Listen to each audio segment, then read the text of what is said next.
Rendre des actions de grâce à Dieu, la phrase est sur toutes les lèvres en cette journée du 31 décembre. Est-ce que les gens comprennent également le vrai sens de cette expression? L'action de grâce, si ça reste juste un acte de reconnaissance, il n'y a pas de problème. Mais maintenant, en ce qui concerne les données, la Bible dit que chacun donne comme il a résolu dans son cœur, sans contrainte, ni tristesse, ni murmure. Pas d'accord que l'on dise que l'action de grâce ne peut s'exprimer que par une enveloppe. Non, c'est-à-dire chacun exprimera sa reconnaissance, sa gratitude envers Dieu, comme il se doit. Dieu ne nous impose rien là-dessus. Donc, je ne suis pas d'accord que l'on limite la reconnaissance à Dieu à de l'argent. Oui, l'action de grâce a un rôle très très important. Parce que David a dit, comment rendrai-je à l'Éternel tous les bienfaits envers moi?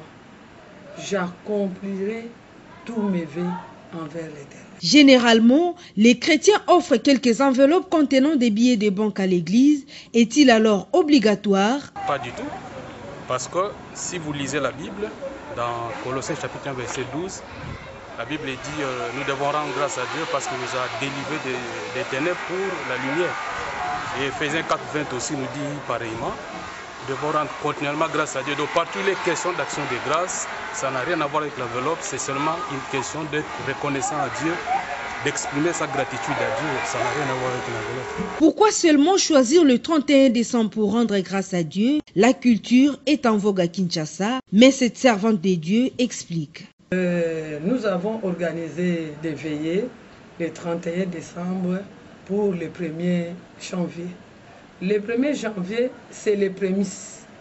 Parce que Dieu a dit, tu me donneras tous les prémices, tous les premiers nés. Le 1er janvier, c'est un premier né, c'est les prémices. Il faut dédier. Ça n'a aucun fondement biblique, malheureusement, mon frère, parce que la Bible ne considère aucun jour comme spécial par rapport aux autres jours.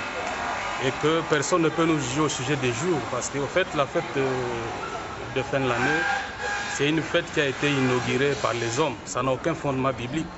En fait, même les calendriers que nous utilisons, c'est les calendriers grégoriens instaurés par le pape Grégoire XIII, évidemment.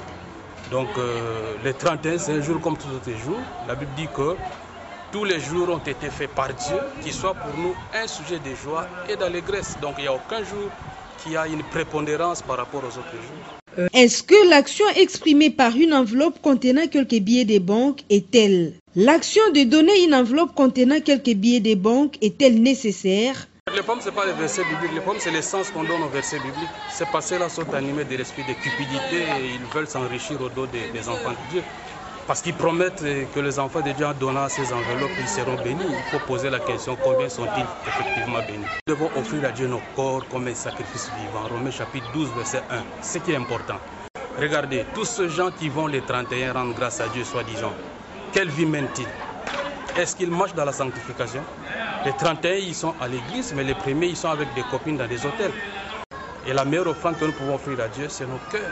Il n'y a pas une autre offrande que l'offrande du cœur. Mais quand il faut donner de l'argent, il faut qu'on les donne avec joie, sans contrainte, tel qu'on l'a résolu, mais que ça ne soit pas sous la pression, n'est-ce pas, de ces chefs d'entreprise qui ont étudié toutes sortes de marketing et de management pour dépouiller le peuple de Dieu. Les Saintes Écritures enseignent de choisir la vie. Qu'à cela ne tienne, la Bible dit « Je mets devant vous la vie et la mort » et elle nous demande de choisir la vie. Bref, c'est aux chrétiens de choisir.